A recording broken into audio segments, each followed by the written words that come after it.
साल 1990 में अमिताभ बच्चन की एक फिल्म आई थी, मैं आज़ाद हूँ। जी हाँ, जो उस ज़माने में बड़े हुए या युवा थे उनको याद होगा, और जिन्होंने बाद में भी फिल्म देखी हो, वही जिसमें इतने बाजू इतने सर गाना था। उसमें एक सीन है, जिसमें एक दृश्य है, जिसमें अमिताभ बच्चन मुख्यमंत्री के कमरे में घुसकर उनसे पूछता है कि आपने इन 40 सालों में किया ही क्या। जी हाँ, तब 40 साल का वक्फा था। अब तो हम अमृतोत्सव भी मना चुके हैं आज़ादी का।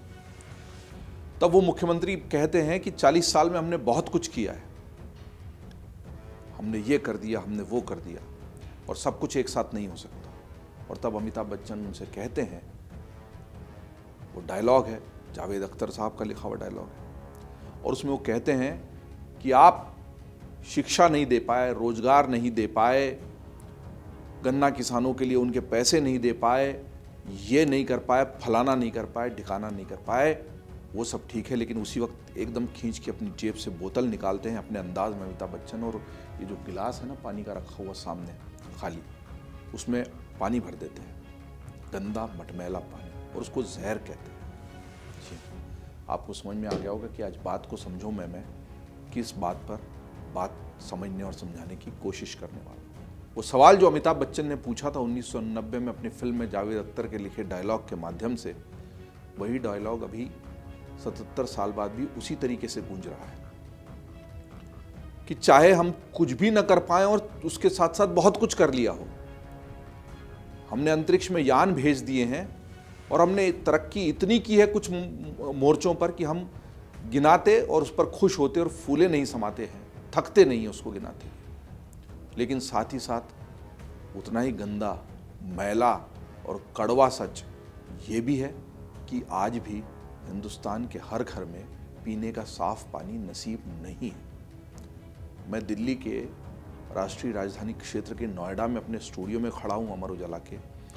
हवा तो यहाँ की खराब है और पूरी दुनिया में चर्चित है, लेकिन ये गंदा मटमैला पानी और जहरीला पानी वहाँ से चर्चित हुआ जहाँ से मैं आता हूँ। जी हाँ, इंदौर शहर से। वही इंदौर शहर जो 7 बार लगातार देश के सबसे स्वच्छ शहर का तमगा हासिल कर चुका है। वहाँ का भागीरथपुरा, और विडंबना भी देखिए कि मोहल्ले का नाम है, विधानसभा क्षेत्र क्रमांक 1 है, नगरीय प्रशासन मंत्री का वो विधानसभा क्षेत्र है, और उसका मोहल्ले का नाम है भागीरथपुरा।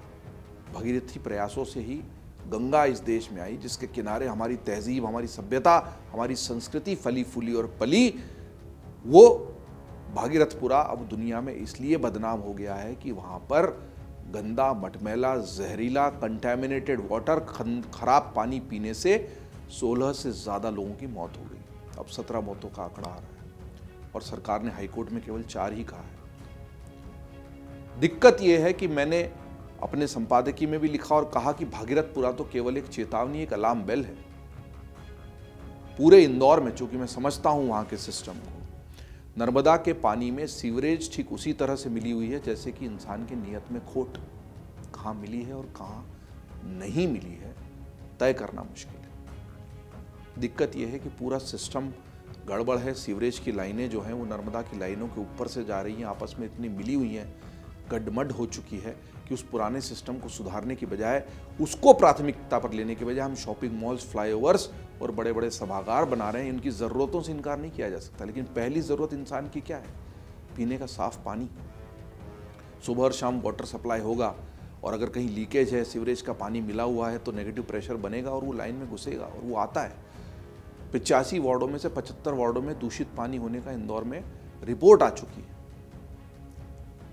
और इस रिपोर्ट से आश्चर्य इसलिए नहीं कि लोगों ने घरों में नर्मदा का पानी सीधे लेना ही बंद कर दिया है। वो तो ये वाटर प्यूरिफायर्स जो लगे हुए हैं और पीने के जो बोतलबंद पानी का धंधा देश में फल फूल चुका है, उसकी वजह से ये जो गंदगी है ये उस तरीके से सामने नहीं जैसे भागीरथपुरा में आ गई। और जो लोग ये मानते हैं कि भागीरथपुरा एक अपवाद है और इंदौर में नगर निगम ने, नगर निकाय ने खराब काम किया है, मंत्री, नेता, अधिकारी जिम्मेदार हैं और वो लोग काम नहीं कर रहे हैं, तो वो गलत है, और इससे वहाँ के लोग नहीं बचेंगे। लेकिन पूरे हिंदुस्तान में, जब हमारे पास गाजियाबाद से यहीं दिल्ली के बिल्कुल करीब में, जहाँ पे मैं खड़ा हूँ वहाँ से बहुत पास में, बगल में सड़क है, उससे चले जाएंगे तो 10 मिनट में गाजियाबाद पहुँच जाएंगे जिले में, नोएडा से। गाजियाबाद से खबर आई, ग्रेटर नोएडा से खबर आई जब मैं वीडियो बना रहा था, गुजरात के गांधीनगर से दूषित पानी की खबर आई और इस वीडियो को जो लोग देख रहे हैं वो ईमानदारी से हाथ रख के बताएं कि सीधे सप्लाई जहां से भी आ रहा हो, निकाय से, गंगा का आ रहा हो, यमुना का आ रहा हो, कावेरी, किसी भी नदी का पानी आ रहा हो और वो सीधे आप नल में लेकर पीने लायक बचाएंगे। मेरे बचपन की यादों में है जब नर्मदा का पानी आता था और सीधे पीते थे, स्कूल की टंकी में भी ओक लगाकर पानी पीते थे और सोचते भी नहीं थे उसके बारे में, क्योंकि भरोसा था कि पानी साफ है। तीसरी मंजिल तक उछलकर पानी आता था और कुछ समय बाद मैंने ये ज़रूर देखा कि उसी पानी का इस्तेमाल बाकी तरह से भी होता था, लेकिन पीने के पानी के लिए मटके पर या तो एक पतला कपड़ा कॉटन का बिछा दिया जाता था या नल में एक छोटा सा कपड़ा फिल्टर जैसा लगा दिया जाता था और उससे निकल कर आने वाले पानी को फिर बाद में सोचने की ज़रूरत नहीं है, सीधे पी लिया जाता था। और अब प्रशासन खुद कह रहा है कि चाहे हम टैंकर से भी सप्लाई करें तो आप उसको उबाल कर पी लीजिए। दरअसल प्राथमिकताएं तय करने में इस देश ने जो गड़बड़ी की है ना, ग्राम स्वराज को नहीं अपनाया, पानी, हवा और बुनियादी सफाई को लेकर हमने वो काम नहीं किया, इसलिए इंडस्ट्रियल रिवॉल्यूशन हो गया। हमने इसरो को बड़ा करके अंतरिक्ष में नाम कमा लिया, लेकिन पीने का साफ पानी पीने के लिए आज भी हमको बोतलबंद पानी का, दिल्ली एनसीआर में, नोएडा में जहाँ पर मैं रहता हूँ, वहाँ पर या तो वाटर प्यूरीफायर लगे हुए हैं या फिर वो बड़े बड़े जो बोतलबंद 20-20, 25-25 लीटर के कैन आते हैं उसकी बंदियां दूध की तरह लगी हुई है। हिंदुस्तान का कौन सा ऐसा शहर है जहां पर इतना साफ पानी लगातार लोगों को मिल रहा हो कि सीधे नल से पी लें। और जब हम विदेश में जाते हैं तो वही वो टैप वाटर को कहते हैं it's like a drinking water. तो मैं पहली बार जब गया था जर्मनी तो मैं आश्चर्य में था, और हम तो सोच नहीं सकते कि वॉश बेसिन के नल में जो पानी आ रहा है उसको सीधे पी लिया जाए। और जब वहाँ के लोगों ने पी कर दिखाया और कहा कि आप इतना सोचते क्यों हैं, उनके लिए तो मिनरल वाटर का मतलब ही कुछ अलग था। उसका तो स्वाद ही एकदम खारा सोडे जैसा था जो मिनरल वाटर वहाँ के लिए था। बहुत पहले की बात है ये, शायद 94-95 में मैं गया था जब पहली बार विदेश, तब की। और मैं आश्चर्यचकित था और मैंने लिखा है वहाँ से अपने पत्रों में अपने पिताजी कि यहाँ पर तो कहते हैं कि वॉश बेसिन में नल खोल के पानी पी लो, और हमारे यहाँ तो पीने का पानी अलग आता है, तब भी आता है। और अब तो पीने के पानी की स्थिति ये है कि या तो बोतल बंद होना चाहिए या फिर वाटर प्यूरीफायर से निकल कर आया हुआ होना चाहिए। और एयर प्यूरीफायरों का धंधा भी जोर पर है, क्योंकि एयर को हम उस तरह नली में डाल के प्यूरीफाई करके तो घर में ले नहीं सकते, इसलिए एयर प्यूरीफायर का धंधा जोरों पर। तो हमने अपने प्राकृतिक संसाधनों के साथ जिस तरह का खिलवाड़ किया है और पीने के पानी को प्राथमिकता नहीं दी है, ये बड़ा सवाल है। आज हिंदुस्तान का हर आम आदमी उसी अमिताभ बच्चन की स्टाइल में गंदे पानी को गिलास में भरकर पूछ सकता है कि अगर आप इतने 70 सालों में पीने का पानी नहीं दे पाए साफ जनता को, तो आपने किया क्या है। और चूंकि फिल्म थी और डायलॉग था, उसके आगे मैं जोड़ूंगा नहीं, किया है, बहुत कुछ किया है, लेकिन उस बहुत कुछ की बुनियाद में पीने का साफ पानी होना बहुत जरूरी है। वो इंसान की जीवन की बुनियादी जरूरत है। पानी के किनारे ही सभ्यताएं पनपी हैं। अगर नदियां नहीं होती, पानी नहीं होता, तो मनुष्य का जीवन नहीं होता।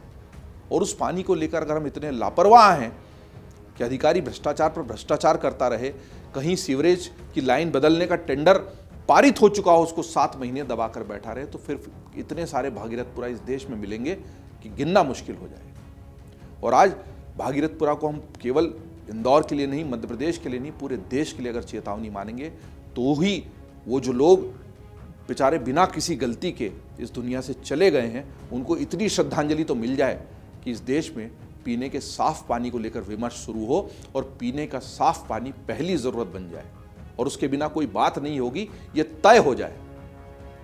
कहां पर है जो नल में सीधे पानी आ रहा है और लोग पी ले रहे हैं? चंद जगहों पर अगर ऐसा है तो वो अपवाद है, ज्यादातर हिंदुस्तान की हालत यही है। और अगर ऐसी हालत है और उसको लेकर हम नहीं चेत रहे हैं, हम नहीं जाग रहे हैं, तो हम सिर्फ भागीरथपुरा हो जाने का इंतजार कर रहे हैं। उसको हमने प्रतीक बना लिया, उदाहरण बना लिया, बदनाम हो गया। लेकिन अगर इसके बाद भी नहीं चेते तो पता नहीं कितने सारे भागीरथपुरा हमारा इंतजार कर रहे हैं। दरअसल ये जो गंदा पानी है हमारे देश को गरीब कर रहा है।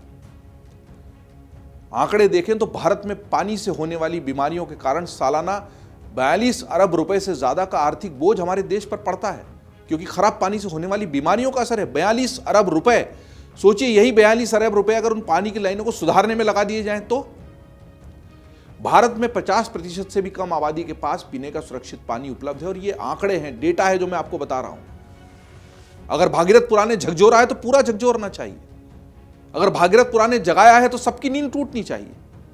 देश में कहीं ऐसा मोहल्ला नहीं होना चाहिए जहां के पीने के पानी में जहर मिल जाए और लोग इस दुनिया से सिर्फ इसलिए चले जाएं कि वो पानी पी रहे थे और वो जहर निकला। इससे शर्मनाक क्या हो सकता है?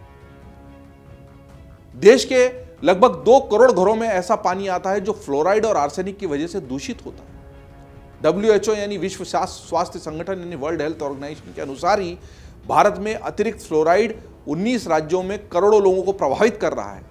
देश के 718 जिले, जी हां ध्यान से सुन लीजिए, 718 जिले, 718 जिलों के 2/3 हिस्से पानी की अत्यधिक कमी से प्रभावित हैं। भारत दुनिया में भूजल का सबसे बड़ा उपयोग करता है, जहां ग्रामीण क्षेत्रों में 85% और शहरी क्षेत्रों में 48% पेयजल की आपूर्ति इसी से होती है। मतलब धरती के सीने को छेद दिया है हमने। जहां 20 फीट 50 फीट पे आज से 20-30 साल पहले पानी आता था, वहां 600-600 फीट पर पानी नहीं आ रहा है। और अब इससे बड़ी समस्या है कि चूंकि रेगुलर सप्लाई का जो पानी है, पाइप के जरिए घरों में आने वाला पानी या तो उपलब्ध नहीं है और या आ रहा है तो गंदा है, तो उस पानी से बचने के लिए लोगों ने बोरिंग करवा ली है। जी हाँ, बोरवेल, जिस बोरवेल में कई बार बच्चा फंस जाता है और उसके बाद लगातार उसका लाइव कवरेज भी चलता है और उस बच्चे को बचाने के लिए सिस्टम जुट जाता है। वो बोरवेल दरअसल धरती के सीने को छेद कर नीचे का जो ग्राउंड वाटर है उसको लेकर जल विशेषज्ञों ने कितनी बार चेता दिया है कि हम उस संपदा का विनाश कर रहे हैं जो आने वाले समय में हमारे लिए जीवनदायी नहीं बन सकती थी। अब उससे बड़ी बात है कि बढ़ते औद्योगिकीकरण के कारण और इतने नीचे से पानी निकालने की मनुष्य की कोशिशों के कारण वो पानी भी अब पूरा जहरीला होता जा रहा है। आसपास अगर उद्योग हैं और उस उद्योग का जो रसायन है उस रिसाव के साथ जमीन में चला गया है, तो बोरिंग से आने वाला पानी भी जहर बनकर ही धरती से बाहर आ रहा है। और उसका क्या इलाज कर दिया लोगों ने? प्यूरीफायर लगा दिया। अब एक अनुमान के मुताबिक बोतलबंद पानी और जो प्यूरीफायर बाजार में वाटर प्यूरीफायर बिक रहे हैं, दोनों का मिलाकर लगभग 30 से 40 हजार करोड़ का व्यापार कर रहे हैं। और इसका सीधा शुद्ध आंकड़ा ढूंढने जाओ तो मिलता भी नहीं है। एक तरफ लोग गंदा पानी पीकर मर जाते हैं, जिम्मेदार लोग ऐसी भाषा का प्रयोग करते हैं जो दुनिया में वायरल होकर चर्चित हो जाती है, और उन शब्दों का प्रयोग करने से मैं जानबूझकर यहां पर बच रहा हूं। लेकिन दूसरी तरफ उसी पानी को साफ करने के नाम पर हजारों करोड़ रुपए का बाजार भारत बन गया है। 2019 में भारत में ही वाटर प्यूरीफायर का जो बाजार 6,960 करोड़ का था, वो 2024 में बढ़कर 8,860 करोड़ का हो चुका है। 2029 तक इसके करीब 15,000 करोड़ तक के हो जाने का अनुमान है। इसी तरह बोतलबंद पानी का बाजार करीब 89,000 करोड़ तक का हो चुका है। मतलब दोनों को मिलाकर जो मैं 40-50 हजार कह रहा था, वो उससे ज्यादा का ऑलरेडी हो चुका है। 2034 तक इसके बाजार के 3 गुना तक हो जाने का अनुमान है। और इसमें आपके घर में आने वाले पानी की बोतल से लेकर रेल नीर, जो अलग अलग ब्रांड के बाजार में पानी उपलब्ध है, वो सारे शामिल हैं। सवाल यह है कि क्या हम उस तरफ बढ़ रहे हैं जहां पर कभी भी नल से मिलने वाला पानी हमारे लिए सही रूप में उपलब्ध ही नहीं होगा? सिर्फ बोतलबंद पानी और प्यूरीफायर हमारी जिंदगी का हिस्सा बन जाए। और अगर ऐसा होता है तो इससे शर्मनाक कुछ नहीं होगा। जहां मजबूरी है, जरूरी है, भूजल से आने वाला पानी ही खराब है और सप्लाई की दूर तक व्यवस्था नहीं है, वहां अगर प्यूरीफायर के बिना काम नहीं चल सकता तो समझ में आता है। लेकिन अगर ये हर घर की पहली और बुनियादी जरूरत बन जाता है तो इसका मतलब वो सारी व्यवस्था सड़ चुकी है, जहर उनके मस्तिष्क में, उनकी नीयत में भरा है, और उसके सबके मूल में है भ्रष्टाचार। और ये भ्रष्टाचार की दीमक जो है ना, भारत को इतनी बुरी तरह से चाट रही है। वो सिर्फ पानी के रूप में या दूसरी अन्य मौत, पुल गिर जाता है, भ्रष्टाचार। अगर किसी रेलवे के ठेके में गड़बड़ी हुई है, भ्रष्टाचार है। वाटर प्यूरीफायर अब किसी तरह से और बन के आने थे, बन के कुछ और आ गए, भ्रष्टाचार है। एयर प्यूरीफायर लगे थे, वो काम नहीं कर रहे हैं, जो सरकार ने लगवाए थे, वो भ्रष्टाचार है। इस भ्रष्टाचार को जब तक खत्म नहीं करेंगे, साफ पानी भी अच्छे से मिल नहीं पाए। बहरहाल साफ पानी की जो बहस है, अगर ये सिर्फ इंदौर तक और इंदौर के एक मोहल्ले तक सीमित रह गई तो पूरे देश के सारे जिम्मेदार लोग इसके लिए कसूरवार हैं। और इस कसूर से आप तब तक नहीं बच सकते जब तक इस बहस को उस हद तक नहीं ले जाते। और इसी की कोशिश में ये बात को समझो मैं आज कर रहा हूं, क्योंकि इंदौर तक सीमित नहीं है दूषित पानी। इंदौर में तो पानी की मुख्य पाइपलाइन में लीकेज होने के कारण सीवरेज का पानी मिल गया और 18 लोगों की जान चली गई, जो अभी तक का आंकड़ा आया है। पर गांधीनगर, गुजरात के गांधीनगर में दूषित पानी की वजह से 100 से अधिक लोग बीमार हो गए। इसका कारण भी वही था, सीवेज का पानी मिल गया पानी में। हाल ही में खबर आई कि ग्रेटर नोएडा के सेक्टर में डेल्टा 1 में दूषित पानी की वजह से लोग बीमार पड़ गए हैं और अब तक 30 से ज़्यादा लोग डॉक्टर के पास पहुंच चुके हैं। हालांकि जो नोएडा अथॉरिटी वो कह रही कि हाँ, खराब पानी सप्लाई हो गया था, लेकिन अब हमने सप्लाई ठीक कर ली है। क्यों हुआ था और किस तरह हुआ था, ये देखा जाना चाहिए, जांच का विषय है। लेकिन डेल्टा 1 के आसपास के सेक्टरों में भी दूषित पानी की शिकायत आ रही है। आप कहीं चले जाइए, पानी खोल के देख लीजिए। हमने बात की है अपने रिपोर्टर से और हम भेजेंगे भी उनको। किसी भी घर में नल खोल के देख लीजिए, बिना वाटर फिल्टर के क्या पानी साफ आ रहा है जिसको पिया जा सकता है। गाजियाबाद की खबर ले लें तो जनवरी से दिसंबर 2025 के बीच में गाजियाबाद में अलग अलग स्थानों से 2000 से ज़्यादा पानी के नमूनों की जांच की गई। इनमें से 539 नमूने जांच में फेल हो गए। दिसंबर 2025 में ही 77 स्थानों पर पानी के नमूने फेल मिले, यानी कि पानी पीने के योग्य नहीं था। मतलब पीने का पानी मानकर उसको लिया गया और वो फेल हो गया। देश की राजधानी दिल्ली, हम इंदौर की देश की राजधानी दिल्ली में 2025 के दौरान लिए गए पेयजल के 100 में से करीब 30% नमूने गुणवत्ता के मानक पर खरे नहीं उतरे। चलो 70% ठीक निकले, ये भी राहत की बात है, लेकिन 30% ऐसे नमूने जिनको पीने योग्य माना गया था लेकिन वो सैंपल फेल हो गए। सबसे ज्यादा खराब और दूषित पानी की सप्लाई नजफगढ़ क्षेत्र में हो रही है। इस इलाके के 66% नमूने जांच में फेल हो गए। उसी तरह मध्य प्रदेश की राजधानी भोपाल, जब इंदौर की बात हो ही रही थी तो नगर निगम की वहां की जो भोपाल की ताजा जांच है उसमें 4 पानी के सैंपल फेल पाए गए। इनमें से 3 स्थानों पर वही खतरनाक ई कोलाई, इश्चेरिशिया कोलाई जो बैक्टीरिया होता है वो मिला है, जिसने इंदौर में हाल ही में 18 लोगों की जान ले ली थी। तो चलते चलते आप लोगों को ये भी जान लेना चाहिए कि देश की जनता तक साफ पानी पहुंचाने के लिए सरकार कर क्या रही है। पानी और उससे जुड़ी समस्याओं से निपटने के लिए 2019 में केंद्र सरकार ने जल शक्ति मंत्रालय का गठन किया। इसी साल जल जीवन मिशन की भी घोषणा हुई। इस मिशन का लक्ष्य हर घर में पाइप के जरिए सुरक्षित पेयजल पहुंचाना है। यूनिसेफ इस मिशन में तकनीकी सहायता, जल गुणवत्ता निगरानी प्रणालियों को मजबूत करने और समुदायों को प्रशिक्षित करने में मदद करता है। ये जो सरकार ने योजना बनाई इसमें यूनिसेफ का सहयोग है। सरकार ने जब इस योजना को शुरू किया तो उसका लक्ष्य था कि 2024 तक हर घर में नल से जल पहुंच जाए। हालांकि अभी भी ये पूरा नहीं हो सका है। जल शक्ति मंत्रालय के मुताबिक अब तक देश के 81% से ज़्यादा ग्रामीण घरों तक नल में जल पहुंच चुका है, जो 2019 में महज 17% था। तो 17 से 81 की रफ्तार बहुत तेज़ी से हासिल हुई। इसके लिए जरूर जिन लोगों ने इस योजना को सोचा और अंजाम दिया, उनकी हम इस बात के लिए प्रशंसा कर सकते हैं कि योजना 17 से, अगर ये सारे आंकड़े जो हमारी रिसर्च टीम ने जुटाए हैं वो सही हैं, तो 17 से 81% पर पहुंच गए। अच्छी बात है। 24 तक, आपने 19 में कहा था कि 24 तक पूरा 100% हो जाएगा, अभी 19% के करीब बाकी है, पूरा कर लीजिए। लेकिन इस योजना में है कि हर घर में नल से ही पानी जाएगा, कुएं बावड़ी से उसको जाकर या अन्य जल स्रोत से, तालाब से जाकर भरकर लाना नहीं पड़ेगा। पहुंचा देंगे भाई साहब पाइपलाइन से, लेकिन उस पाइपलाइन में पानी अगर दूषित आएगा, जहर वाला आएगा, वो अगला कदम आपको पहले सोचना पड़ेगा। लाइन तो बरसों से डली है, इंदौर में भी डली है, भोपाल में भी डली है, गाजियाबाद में भी डली है, दिल्ली में भी डली है। उस पाइप में अगर पानी जहरीला आ रहा है तो उसकी व्यवस्था करनी पड़ेगी, नहीं तो सारे देश में इसी तरह भगीरथपुरा वाली सिसकियां देखने को मिलेगी।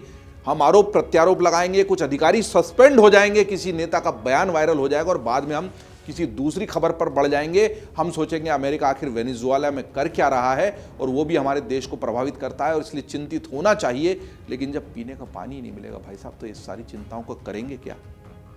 वही जो शब्द बोला, करेंगे क्या? बताइए। बात समझने और समझाने वाली है, इसलिए आप भी समझिए, औरों को भी समझाइए। मैं आज़ाद हूं फिल्म का वो डायलॉग केवल एक संवाद नहीं है, कड़वी, जहरीली, गंदी सच्चाई है और इस सच्चाई की आंख में आंख मिलाकर हमको इसके सुधार की दिशा में कदम बढ़ा देना चाहिए। यही निवेदन। अगर आप ये वीडियो YouTube पर देख रहे हैं तो हमारे चैनल को सब्सक्राइब कर बेल आइकन दबाएं और Facebook पर देख रहे हैं तो हमारे पेज को लाइक करें।